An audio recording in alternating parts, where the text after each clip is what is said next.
Force on a moving charge in a magnetic field, जब जब कोई चार्ज पार्टिकल मैग्नेटिक फील्ड में move कर रहा होता है तब तब उसके ऊपर एक फोर्स पड़ रहा होता है। जब जब कोई चार्ज पार्टिकल मैग्नेटिक फील्ड में मूव करता है तब तब उसके ऊपर एक फोर्स पड़ता है, और ये जो फोर्स है ये डिपेंड करता है कि वो जो पार्टिकल है जो मूव कर रहा है उसका चार्ज कितना है, उसका चार्ज कितना है। दूसरी चीज डिपेंड करता है कि उसकी वेलोसिटी कितनी है, एंड तीसरी चीज कि वो जिस मैग्नेटिक फील्ड में मूव कर रहा है उसका मैग्नीट्यूड क्या है। तो जब जब कोई चार्ज पार्टिकल मैग्नेटिक फील्ड में मूव करता है तब तब उसके ऊपर एक फोर्स पड़ रहा होता है, एंड ये फोर्स डिपेंड करता है उस चार्ज के मैग्नीट्यूड पे, उसकी वेलोसिटी पे, एंड वो कितने मैग्नीट्यूड के मैग्नेटिक फील्ड में मूव कर रहा है। तो ये देखिए, लेट्स से कि ये मैग्नेटिक फील्ड है, this is the magnetic field B, और चार्ज पार्टिकल मान लीजिए ऐसा मूव कर रहा है, this is the velocity of the charge particle, and इन दोनों के बीच में एंगल है थीटा। एंड यहाँ पर देखिए ये क्या है, ये है चार्ज पार्टिकल क्यू। तो इसके ऊपर जो फोर्स पड़ेगा that force will be equal to B का मतलब मैग्नेटिक फील्ड का स्ट्रेंथ, दूसरा velocity of the charge particle, and तीसरा मैग्नीट्यूड ऑफ द चार्ज। तो फोर्स उसके ऊपर क्या पड़ेगा, बी वी क्यू। एक और चीज पे डिपेंड करेगा कि ये एंगल क्या है, तो ये एंगल है यहाँ पे साइन थीटा। तो जब भी कोई चार्ज पार्टिकल मैग्नेटिक फील्ड में मूव करता है उसके ऊपर फोर्स लगता है B V Q sine theta, where B is the magnetic field, B है magnetic field, B is magnetic field, V होता है velocity of the charge, v is the velocity of charge, and तीसरा q is the magnitude of charge, q is magnitude of charge, and sin theta is the angle between, not sin theta actually, theta is the angle between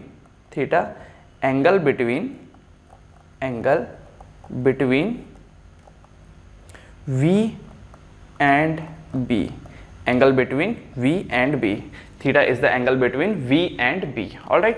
तो charge particle magnetic field में move कर रहा है तो उसके ऊपर एक force पड़ेगा, एंड ये फोर्स होगा किसके बराबर, B V Q sine theta के बराबर।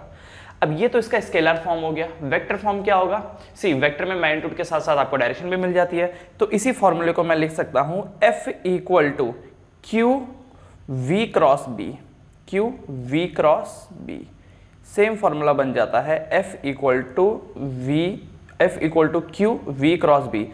अच्छा, यहाँ पर आप एक चीज नोट कीजिए, फोर्स एक वेक्टर क्वांटिटी है, इसके लिए उसके ऊपर एरो आया है। चार्ज एक स्केलर क्वांटिटी है, इसकी वजह से उसके ऊपर एरो नहीं आया है। v cross B, v velocity vector quantity है, मैग्नेटिक फील्ड एक वेक्टर क्वांटिटी है, तो इन दोनों के ऊपर एरो आया और बीच में क्या लग रहा है, क्रॉस लग रहा है। बीच में क्या लग रहा है, क्रॉस।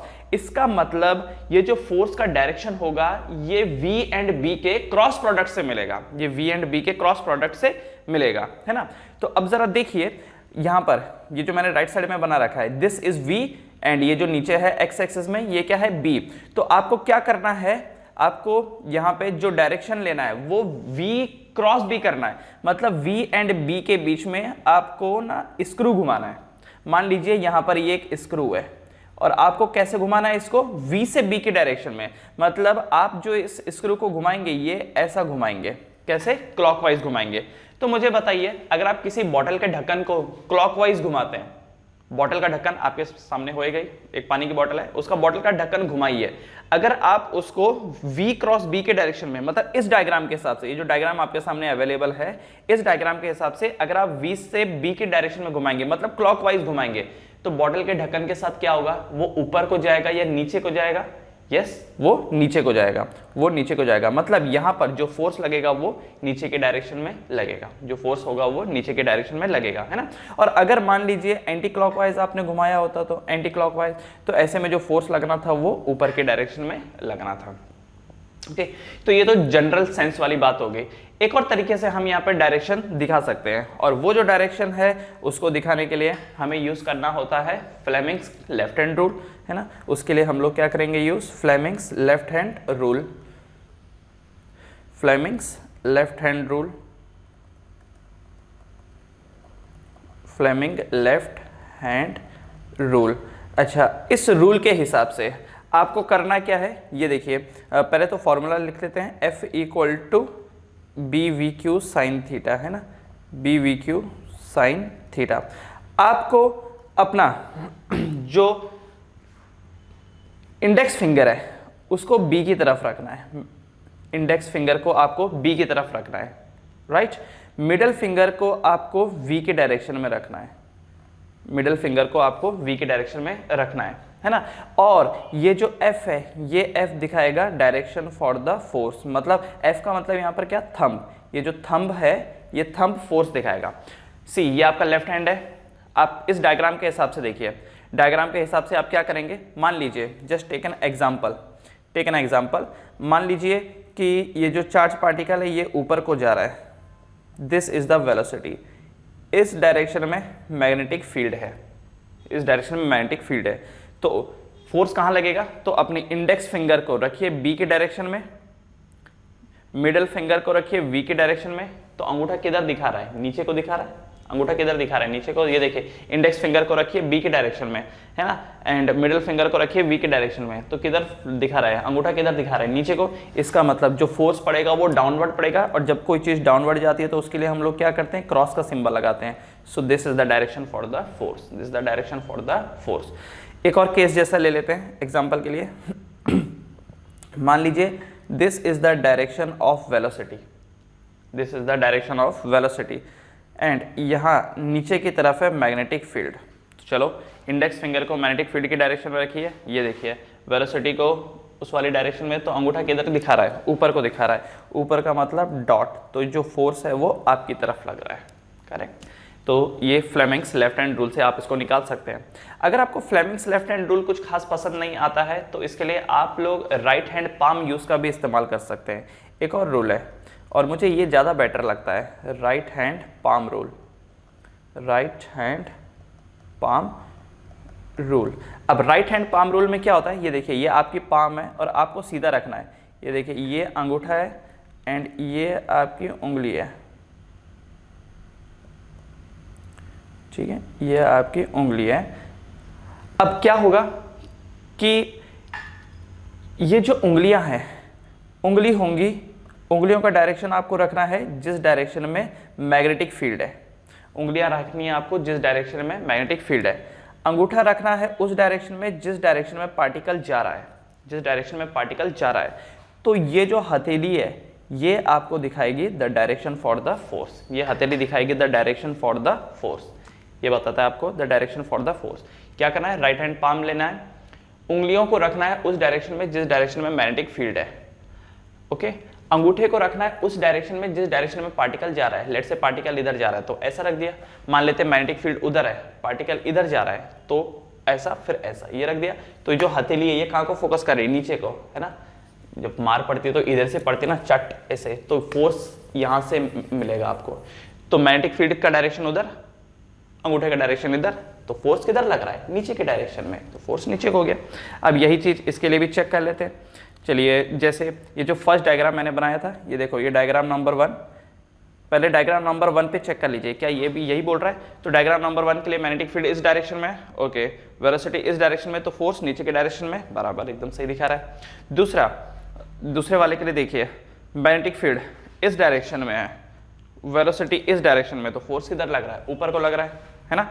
एक और जैसे एग्जांपल देख लेते हैं, मान लीजिए कि वेलोसिटी इस डायरेक्शन में एंड मैग्नेटिक फील्ड इस डायरेक्शन में, this is the direction for the magnetic field, है ना, और इन दोनों के बीच में एंगल इस बार थीटा है।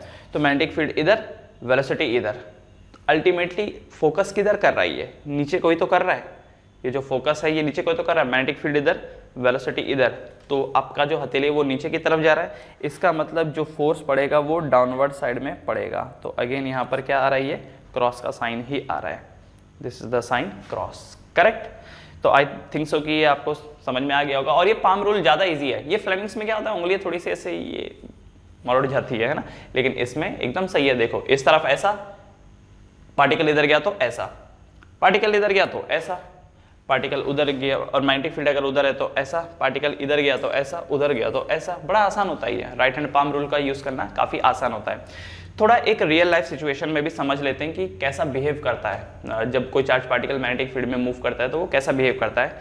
मान लीजिए जस्ट टेक एन एग्जांपल, ये रूम है, इस रूम में मैग्नेटिक फील्ड लाइंस नीचे से ऊपर को जा रही हैं, ठीक है, मैग्नेटिक फील्ड लाइंस जो है वो नीचे से ऊपर को जा रही हैं। मैंने आपके ऊपर एक पार्टिकल थ्रो किया, ये लो, आप मेरे दुश्मन हो, मुझे आपको मारना है। मेरे हाथ में एक पत्थर है, बट वो चार्ज किया हुआ पत्थर है, उसके अंदर चार्जेस एक्यूमुलेट हो रखे हैं, और बीच में एक ऐसा एरिया है जहां पर मैग्नेटिक फील्ड है, मतलब मैग्नेटिक फील्ड नीचे से ऊपर की तरफ जा रहा है। आप उस तरफ खड़े हैं, I want to hit you by that stone, ठीक है। मैंने यहां से पत्थर उठाया और पत्थर फेंका आपके ऊपर, तो क्या होगा जरा देखिए, मैग्नेटिक फील्ड नीचे से ऊपर को जा रही है, तो उंगलियां ऊपर को कर दो, उंगलियां ऊपर को कर दो। उसके बाद पार्टिकल को मैंने आपकी तरफ फेंका, तो ये लो, अंगूठा आपकी तरफ कर दो, अंगूठा आपकी तरफ कर दो, मैग्नेटिक फील्ड ऊपर है, अंगूठा आपकी तरफ कर दो, तो फोर्स किधर लग रहा है, उस डायरेक्शन में लग रहा है ना। मैंने आपकी तरफ फेंका, मैग्नेटिक फील्ड ऊपर को है, पत्थर उस तरफ को जा रहा है, तो फोर्स उस डायरेक्शन में लग रहा है।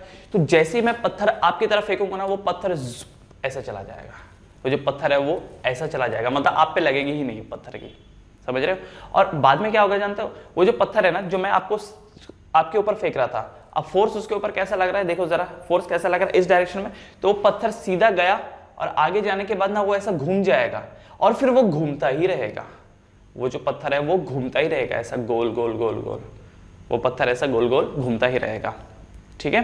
क्यों घूमता रहेगा, चलिए उसकी भी एक बार बात देख लेते हैं, ऐसा क्यों हो रहा है।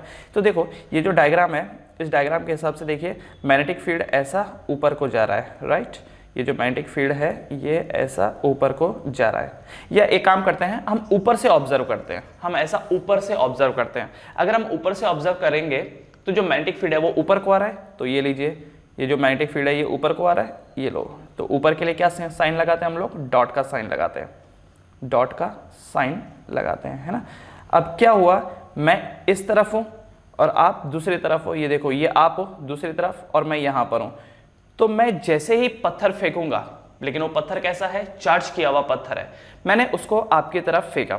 जब मैंने उसको आपकी तरफ फेंका तो मान लीजिए इस वक्त वो पत्थर इधर है, उसके पास जो वेलोसिटी है वो इस डायरेक्शन में, पत्थर इस डायरेक्शन में है वेलोसिटी। तो देखिए मैग्नेटिक फील्ड ऊपर को है, वेलोसिटी इधर को है ना, कुछ ऐसा ही है, पत्थर उस तरफ जा रहा है, मैग्नेटिक फील्ड ऊपर की डायरेक्शन में, तो फोर्स किधर लगेगा, फोर्स लगेगा राइट हैंड साइड को। सो this is the direction of the force, ये जो फोर्स, ये डायरेक्शन है, ये डायरेक्शन है फोर्स का। इसकी वजह से ये जो पत्थर है ना, ये पत्थर ऐसा घूम जाएगा, ये पत्थर घूम के इधर आ जाएगा, ठीक है। ये जो पत्थर है ये पत्थर घूम करके इधर आ जाएगा, क्यों, क्योंकि उसके ऊपर एक फोर्स लगेगा राइट हैंड साइड में। मैं सीधा फेंकना चाहता था लेकिन पत्थर को फोर्स लग रहा है ऐसे, ओके। अब उसके बाद क्या होगा, उसके बाद ये होगा कि जब वो पार्टिकल यहां पर है, उसका वेलोसिटी का कंपोनेंट इधर है, this is the direction for the velocity, क्योंकि घूम गया ना अब वो वेलोसिटी का डायरेक्शन उसका ये हो गया। अब फोर्स किधर लगेगा, तो मैग्नेटिक फील्ड उधर है, पार्टिकल इधर, तो फोर्स अब बैक साइड में, ये देख लो, तो अब फोर्स का डायरेक्शन ये हो जाएगा, F, फोर्स का डायरेक्शन ये हो जाएगा। तो जब वो पॉइंट A पे था तो फोर्स राइट हैंड साइड की तरफ है, अब वो पॉइंट B पे जा चुका है तो फोर्स अब पीछे की साइड लग रहा है। अच्छा, पीछे की साइड लगते ही वो घूम जाएगा, ऐसे करके घूम जाएगा। अब जब वो यहाँ पर पहुंचा, तो उसके वेलोसिटी का कंपोनेंट अब ये है, आई मीन टू से वेलोसिटी का डायरेक्शन ये है। मैंने ऐसे फेंका था, ऐसा, वो गया ऐसा हो गया। जब यहां पर था तो फोर्स इधर को लग रहा था तो घूम गया ऐसे, जब वो यहां पर था तो फोर्स इस तरफ लग रहा था, फिर वो घूम गया ऐसे। अब जब वो यहां पर पहुंचा तो फोर्स किधर लगेगा, उंगलियों को ऊपर रखो और वेलोसिटी का कंपोनेंट ऐसे, तो फोर्स का डायरेक्शन ये हो गया। तो ये देखो इस मोमेंट पे उसको फोर्स किधर लग रहा है, ऐसे। उससे क्या होगा, उससे वो वापस घूम जाएगा, ये देखिए घूम करके इधर आ गया। अब वो यहां पर पहुंचा है, यहां पर, तो जब वो यहां पर है तब उसके वेलोसिटी का कंपोनेंट क्या है, ये है, this is the component for the velocity. अब देखो जरा, तो मैग्नेटिक फील्ड ऊपर को है, वेलोसिटी इधर को है, तो फोर्स किधर लग रहा है, अंदर को, तो ये देखिए फोर्स अंदर को लग रहा है। अब क्या होगा, ये जो पार्टिकल है ये घूम जाएगा, ये जो पार्टिकल है घूम जाएगा। तो बेसिकली आप उस तरफ खड़े हैं, मैं यहां पर खड़ा हूं, बीच में मैग्नेटिक फील्ड है और मैं एक चार्ज पार्टिकल लूं और आपको मारूं, वो सीधा जाएगा ही नहीं। वो कैसे जाएगा, ऐसा गोल घूमता ही रह जाएगा, घूमता ही रह जाएगा जगह पर, गोल गोल गोल गोल घूमना शुरू कर देगा। समझ में आया। तो जब भी कोई चार्ज पार्टिकल मैग्नेटिक फील्ड में मूव करता है तभी उसके ऊपर फोर्स लगता है, तभी उसके ऊपर फोर्स लगता है। मान लीजिए एक चार्ज पार्टिकल है आपके पास, आपने उसको मैग्नेटिक फील्ड में रख दिया, तब उसके ऊपर कोई फोर्स नहीं पड़ेगा। क्यों, क्योंकि तब वेलोसिटी जीरो है, तो ओवरऑल जो फोर्स होगा वो जीरो हो जाएगा। फोर्स कब लगता है, जब नंबर 1 चार्ज पार्टिकल होना चाहिए, नंबर 2 वो वेलोसिटी होनी चाहिए उसके पास कुछ ना कुछ, और ऑब्वियसली मैग्नेटिक फील्ड तो होना ही चाहिए, तब जाकर उसके ऊपर फोर्स पड़ता है। जैसा इलेक्ट्रिक फील्ड है, इलेक्ट्रिक फील्ड का फॉर्मूला क्या था, QE, है ना। एक बार side by side electric field भी कंपेयर करके देख लेते हैं। चलिए, ये डायरेक्शन तो आपको समझ में आ गया होगा। एक बार जरा इलेक्ट्रिक फील्ड और मैग्नेटिक फील्ड को कंपेयर करके देख लेते हैं। इलेक्ट्रिक फील्ड की जब बात आती थी, electric field, so electric field force due to electric field क्या होता था, QE होता था। मतलब पार्टिकल अगर रेस्ट पे रहेगा, अगर पार्टिकल रेस्ट पे रहेगा तो भी फोर्स पड़ेगा, है ना। अगर पार्टिकल रेस्ट पे है दैट मीन्स V अगर 0 है तो भी फोर्स होता था, तो भी यहाँ पर फोर्स लगता था, राइट। और अगर मूव कर रहा हो, अगर मोशन में हो चार्ज पार्टिकल, अगर चार्ज पार्टिकल मोशन में हो, मतलब वेलोसिटी कांस्टेंट है, तो भी फोर्स एग्जिस्ट करता था। लेकिन यहाँ पर जब आप बात करते हैं force on a moving charge in magnetic field, तो यहाँ पर देखिए जो फोर्स है मैग्नेटिक फील्ड में वो डिपेंड करता है किस पे, BVQ पे। मतलब अगर चार्ज पार्टिकल रेस्ट पे है, अगर चार्ज पार्टिकल रेस्ट पे है मतलब V 0 है तो फोर्स भी 0 हो जाती है। चार्ज पार्टिकल अगर मोशन में है, मतलब वेलोसिटी कांस्टेंट है, तो जा करके आपको कुछ ना कुछ फोर्स जरूर मिलेगा, आपको कुछ ना कुछ फोर्स जरूर मिलेगा। तो इलेक्ट्रिक फील्ड में रुका हुआ चार्ज हो या मूव करता हो, दोनों के ऊपर फोर्स लगता है। लेकिन अगर चार्ज पार्टिकल मैग्नेटिक फील्ड में रुका हुआ है तो उसके ऊपर कोई फोर्स नहीं लगेगा, अगर मूव कर रहा है तो ही लगेगा, मूव कर रहा है तो ही लगेगा। अच्छा, एक चीज और है, अगर चार्ज पार्टिकल मूव कर भी रहा है लेकिन जो ये थीटा की वैल्यू है, थीटा 0 डिग्री है, तो भी फोर्स 0 हो जाता है, तो भी फोर्स 0 हो जाता है। चार्ज पार्टिकल है, वेलोसिटी भी है, लेकिन चार्ज पार्टिकल मैग्नेटिक फील्ड की ही डायरेक्शन में मूव कर रहा है। मान लीजिए आप उस तरफ खड़े हैं, आप उस तरफ खड़े हैं, मैं इस तरफ खड़ा हूं, इस बार मैग्नेटिक फील्ड ऐसा है कुछ आपकी डायरेक्शन में। अब मैं एक चार्ज पार्टिकल लेता हूं और आपकी तरफ फेंकता हूं ना, अब सीधा हिट कर जाएगा वो आपको। क्यों? क्योंकि मैग्नेटिक फील्ड का भी वही डायरेक्शन है जो मेरी वेलोसिटी का डायरेक्शन है। तो इन दोनों के बीच में एंगल कितना है, 0 डिग्री। तो साइन 0 हो गया, तो साइन 0 0, फोर्स इज 0। अब ये पार्टिकल मूव नहीं करेगा, अब ये सीधा जाएगा और आपको हिट करेगा। आप कब बचोगे? आप तब बचोगे जब मेरे पत्थर फेंकने का डायरेक्शन एंड मैग्नेटिक फील्ड का डायरेक्शन परपेंडिकुलर हो, तब आप बच जाएंगे। लेकिन अगर मैग्नेटिक फील्ड आपके डायरेक्शन में है या मैग्नेटिक फील्ड मेरे डायरेक्शन में है और मैंने पत्थर फेंका ऐसे जो कि चार्ज था, तो ऐसे में आप नहीं बच पाएंगे, क्योंकि एंगल 0 डिग्री हो जाएगा और उस पत्थर के ऊपर कोई फोर्स नहीं पड़ेगा और वो पत्थर सीधा जाएगा और आपको हिट कर जाएगा। ओके, तो जब भी कोई चार्ज पार्टिकल मैग्नेटिक फील्ड में मूव करता है तो 3 चीजें याद रखनी है। एक तो नंबर 1, चार्ज पार्टिकल तो वो होना ही चाहिए, ठीक है, वो चार्ज पार्टिकल रहेगा तो ही, वरना पत्थर फेंकोगे आप मैग्नेटिक फील्ड में तो कोई फर्क नहीं पड़ने वाला। चार्ज पार्टिकल तो होना ही चाहिए। मैग्नेटिक फील्ड की स्ट्रेंथ पर डिपेंड करता है, चार्ज की स्ट्रेंथ पे डिपेंड करता है, वेलोसिटी पे डिपेंड करता है, एंड वेलोसिटी और मैग्नेटिक फील्ड के बीच के एंगल पे डिपेंड करता है। एंगल 0 हो गया दोनों के बीच में, फोर्स 0 हो जाएगा। चार्ज पार्टिकल रुका है, फोर्स 0 हो जाएगा। मैग्नेटिक फील्ड ही नहीं है, फोर्स 0 हो जाएगा। चार्ज पार्टिकल ही नहीं है, फोर्स 0 हो जाएगा। यहां पर एक चीज और ध्यान रखिए कि ये जो केस है, जब एक चार्ज पार्टिकल को फेंका गया और वो मैग्नेटिक फील्ड में घूम रहा है, इस केस में अगर आप नोट करें तो हर जगह आपको एक ही चीज मिलेगी कि जो फोर्स है एंड डिस्प्लेसमेंट है ये आपस में परपेंडिकुलर है।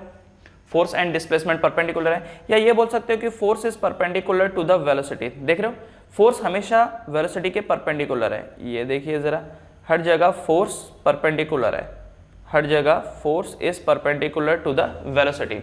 इस वजह से यहां पर जो नेट वर्क डन है, net work done is 0, net work done is 0। इस केस में नेट वर्क डन इज 0। एक चार्ज पार्टिकल लिया, मैग्नेटिक फील्ड में थ्रो किया और वो गोल गोल गोल घूमने लगा, तो इस केस में जो वर्क डन होगा वो 0 होगा। अगर वर्क डन 0 होगा तो काइनेटिक एनर्जी में कोई बदलाव नहीं आएगा, काइनेटिक एनर्जी में कोई बदलाव नहीं आएगा। क्यों? क्योंकि work done leads to change in kinetic energy, right. Work done leads to change in kinetic energy. जब वर्क डन ही नहीं हुआ तो काइनेटिक एनर्जी में कोई बदलाव नहीं आया है, तो मतलब यहाँ पर change in kinetic energy will be 0, change in kinetic energy will be 0, right. अच्छा, एक और चीज़ ये है कि अगर मान लीजिए चार्ज की वैल्यू 1 कूलम्ब है, velocity is 1 metre per second, है ना, एंड ये जो मैग्नेटिक फील्ड है ये 1 टेस्ला है, तो ऐसे में जो उस चार्ज पार्टिकल के ऊपर फोर्स पड़ेगा दैट विल बी 1 न्यूटन। मैंने एक चार्ज पार्टिकल लिया जिसका मैग्नीट्यूड 1 कूलम था, उसको 1 मीटर पर सेकंड की रफ्तार से फेंका एंड 1 टेस्ला के मैग्नेटिक फील्ड में, तो उसके ऊपर जो फोर्स पड़ेगा that will be 1 Newton, that will be 1 Newton. Okay, चलिए जो हमने पढ़ा है उसके ऊपर कुछ न्यूमेरिकल हो जाए। अब आपके सामने एक क्वेश्चन लिख रखा है, a charge particle 10 to the power -10 coulomb moving with a velocity of 2i - j + 3k metre per second inside a magnetic field of strength b।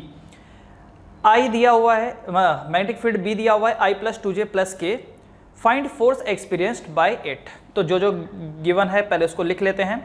तो जो चार्ज की वैल्यू है that is 10 to the power -10 coulomb, velocity दे रखा है आपको 2i - j + 3k and magnetic field दे रखा है आपको I + 2j + k tesla, right. And आपसे पूछा है व्हाट इज द फोर्स, आपसे पूछा है व्हाट इज द फोर्स। अब क्योंकि यहां पर क्वेश्चन वेक्टर फॉर्म में दिया है तो आपको फोर्स का फॉर्मूला वेक्टर फॉर्म में ही डालना पड़ेगा। तो फोर्स का फॉर्मूला क्या है वेक्टर फॉर्म में? सो F = Q V cross B, Q V cross B, मतलब V एंड B का आपको क्रॉस प्रोडक्ट करना होगा एंड Q जो होगा वो बाहर मल्टीप्लाई हो जाएगा। तो सबसे पहले हम क्या करेंगे, V क्रॉस B निकालेंगे। सबसे पहले हम लोग V क्रॉस B निकालेंगे, ओके, और उसके बाद उसको Q से मल्टीप्लाई कर देंगे। तो V क्रॉस B क्या होगा, तो कैसे निकालेंगे ये डिटर्मिनेंट बना करके। आपको मालूम है ना वेक्टर क्वांटिटी को कैसे सॉल्व करते हैं, डिटर्मिनेंट बना के, वेक्टर मल्टीप्लिकेशन, क्योंकि क्रॉस प्रोडक्ट है, V एंड B के बीच में क्रॉस हो रहा है। तो पहले V के कंपोनेंट लिखेंगे, याद रखिए पहले V के कंपोनेंट निकाल लेना है आपको। तो ये हो जाएगा 2, ये हो जाएगा -1 और ये हो जाएगा 3, और फिर B के कंपोनेंट क्या है यहाँ पर 1 2 एंड 1, 1 2 एंड 1, है ना। तो ये क्या होगा, तो जब आपने I कंसिडर किया, पूरा रो नहीं पूरा कॉलम नहीं, पूरा रो नहीं पूरा कॉलम नहीं, ये देखिए ये पूरा रो है कंसिडर नहीं करना है और ये पूरा कॉलम कंसिडर नहीं करना है आपको। तो क्या बचेगा यहाँ पर, तो ये होगा 1 1 ज़ा 1 -1 -3 2 ज़ा 6। उसके बाद आपको J कंसिडर करना है, उसके बाद आपको J कंसिडर करना है। ये देखिए ये हटाया, अब J की बारी। तो जब आप J को कंसिडर करेंगे तो पूरा रो नहीं देखेंगे, पूरा कॉलम नहीं देखेंगे, ना तो पूरा रो ना पूरा कॉलम। तो क्या होगा ये 2 1 ज़ा 2 -3 1 ज़ा 3। उसके बाद अब K की बारी, और जब K की बारी आएगी अगेन पूरा रो नहीं पूरा कॉलम नहीं, तो क्या बनेगा ये K की बारी जब आएगी तो, सो देखिए ज़रा, दिस बिकम्स 2 2 ज़ा 4 -1 दैट मीन्स +1, 1 1 ज़ा 1। तो ये वैल्यू सॉल्व करने के बाद आएगा -7i 2 - 3 -1 plus j plus 5k। तो ये क्या है, ये V क्रॉस B निकला। So what will be the force, तो force will be equal to Q की जगह पर 10 to the power -10 coulomb multiplied by -7i + j + 5k। So this is the force acting on the particle. अब ये तो force आया vector form में, magnitude क्या होगा, what will be the magnitude. तो मैग्नीट्यूड के लिए क्या करेंगे, what is the magnitude of force. तो फोर्स के मैग्नीट्यूड के लिए हम एक काम करेंगे 10 टू द पावर -10, ये तो बाहर ही रहेगा है ना, तो अंदर क्या आएगा अंडर रूट, ऐसे निकालते हैं ना मैग्नीट्यूड अंडर रूट करके। तो ये हो जाएगा -7 का स्क्वायर +1 का स्क्वायर +5 का स्क्वायर न्यूटन, +5 का स्क्वायर न्यूटन, ठीक है। तो इसको सॉल्व कर लीजिएगा and you will get the magnitude of the force, आपको मिल जाएगा magnitude of the force, correct. तो क्या किया हमने, V एंड B में क्रॉस प्रोडक्ट लगाया एंड फिर डिटर्मिनेंट की हेल्प से उसको सॉल्व किया एंड लास्ट में उसको Q के साथ मल्टीप्लाई कर दिया, लास्ट में उसको Q के साथ मल्टीप्लाई कर दिया, राइट। तो देख लीजिए इस क्वेश्चन को पॉज करके। अब अगला क्वेश्चन देखिए, a charge particle of magnitude 2 × 10 to the power -6 coulomb moving southward inside a magnetic field of 5 tesla directed eastward. Okay, ये जो चार्ज पार्टिकल है, क्या है ये charge particle, magnitude 2 × 10 to the power -6 coulomb, ठीक है, 2 × 10 टू द पावर -6 कूलम। ये किस तरफ जा रहा है, ये जा रहा है टुवर्ड साउथवर्ड। तो देखिए ये है साउथ की तरफ, सो this is the direction of its velocity inside a magnetic field 5 tesla directed eastward. Okay, जो ये मैग्नेटिक फील्ड है ये किसकी तरफ है, ये है टुवर्ड ईस्ट की तरफ है। So this is the B, कितना 5 टेस्ला, मैग्नेटिक फील्ड कितना है 5 tesla. Find the magnitude and the direction of the force on the particle if the velocity is 3 × 10 to the power 5 metre per second, है ना। देखिए ये जो velocity है ये कितना दे रखा है 3 × 10 to the power 5 metre per second, right. तो जो चीज़ें हमको पता है वो हम यहाँ लिख लेंगे। तो charge particle Q is 2 into 10 to the power -6, magnetic field कितना 5 टेस्ला एंड वेलोसिटी कितना 3 into 10 to the power 5 metre per second. अच्छा थीटा यहाँ पर कितना है, theta, what is the theta, theta is the angle between velocity and the magnetic field, तो इन दोनों के बीच में एंगल कितना है 90 डिग्री का, सो थीटा इज 90 डिग्री। तो आपको पूछ रखा है calculate the magnitude and the direction of the force. So force क्या होगा, what is will be the force, तो फोर्स होता है BVQ sine theta, BVQ sine theta, है ना। तो अब वैल्यू डाल देंगे, F equal to magnetic field कितना 5 एंड वेलोसिटी कितना 3 इंटू 10 टू द पावर 5, है ना, और उसके बाद Q कितना है 2 इंटू 10 टू द पावर -6 और आगे क्या आ जाएगा साइन 90 डिग्री। तो साइन 90 तो चलो 1 हो जाता है, 5 3 ज़ा 15, 15 2 ज़ा 30, तो 30 इंटू 10 टू द पावर -1, मतलब कि ये हो जाएगा 3 न्यूटन। तो ये जो फोर्स है, फोर्स हो जाएगा 3 न्यूटन। अब डायरेक्शन के लिए क्या करेंगे, तो डायरेक्शन के लिए वही right hand palm rule, direction के लिए राइट हैंड पाम रूल। तो देखो राइट हैंड में क्या होगा कि मैग्नेटिक फील्ड के डायरेक्शन में आपको अपना हाथ रखना है, उंगलियां मैग्नेटिक फील्ड के डायरेक्शन में रखना है, रखा, ओके। पार्टिकल कहाँ जा रहा है, साउथ की तरफ, तो अंगूठा रखा, तो फोर्स कहाँ को पड़ रहा है, ऊपर की तरफ। ये जो फोर्स है ये कहाँ को पड़ रहा है, ये ऊपर की तरफ, मतलब कि ये बन जाएगा डॉट। मतलब मैं यहाँ पर क्या लगा दूंगा, डॉट, डॉट, जो चीज ऊपर की तरफ जाएगी उसके लिए डॉट का सिंबल आएगा, उसके लिए डॉट का सिंबल आएगा, करेक्ट। या फिर आप इसको लिख सकते हो वर्टिकली अपवर्ड, आप बोल सकते हो कि this is vertically upward, this is vertically upward, ठीक है। कैसे, उंगलियों को डाला मैग्नेटिक फील्ड के डायरेक्शन में, वेलोसिटी के डायरेक्शन में अंगूठा डाला, तो फोर्स किधर को लग रहा है, ऊपर को, दैट्स ऑल। एक और चीज समझिए यहाँ पर, क्योंकि ये एक पॉजिटिव चार्ज पार्टिकल था, इसीलिए यहां पर क्या हुआ, पाम रूल से आपका आंसर आ गया। पाम रूल लगा सकते हो या फिर फ्लेमिंग्स का रूल लगा सकते हो। लेकिन अगर ये नेगेटिव चार्ज पार्टिकल होता तो जो डायरेक्शन आपको पाम रूल दिखाता है उसका उल्टा डायरेक्शन करना है।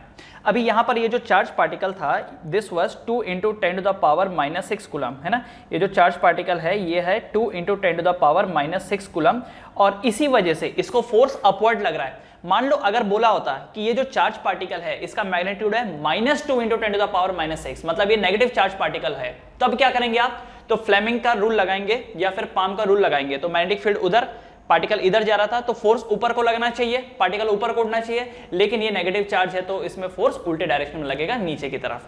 तो अगर ये याद रखिएगा, अगर ये नेगेटिव चार्ज पार्टिकल होगा तो लगाना पाम रूल ही है। पाम रूल जो डायरेक्शन बोलेगा उसका उल्टा करना है। पाम रूल बोलता है कि चार्ज पार्टिकल ऊपर जाएगा, आपको ऊपर नहीं नीचे को दिखाना है कि हाँ ये नीचे जाएगा।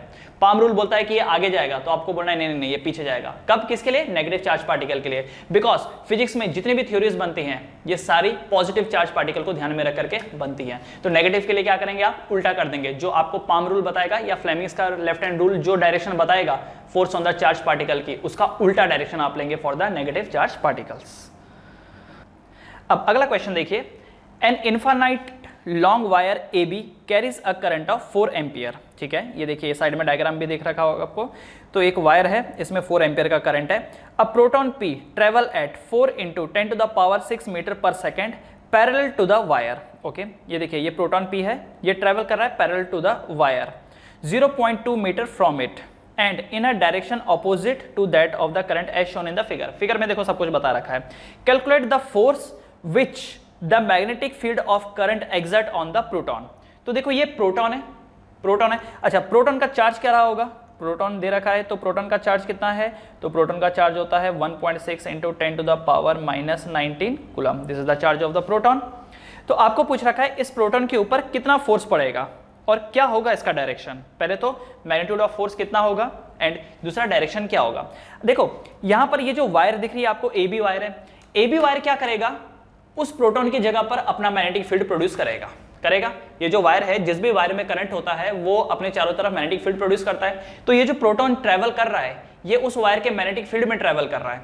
ये जो प्रोटॉन ट्रेवल कर रहा है ये उस वायर के मैग्नेटिक फील्ड में ट्रेवल कर रहा है। नाउ व्हाट हैपेंस इज जब ये प्रोटॉन मूव करेगा तो वेलोसिटी इसके पास है, चार्ज भी इसके पास है, और मैग्नेटिक फील्ड कौन बना के दे रहा है, ये साइड वाली वायर बना के दे रही है। तो क्या उसके ऊपर एक फोर्स पड़ेगा, डेफिनेटली पड़ेगा। पर कितना पड़ेगा, तो भाई फोर्स का फॉर्मूला क्या होता है, what is the formula for force.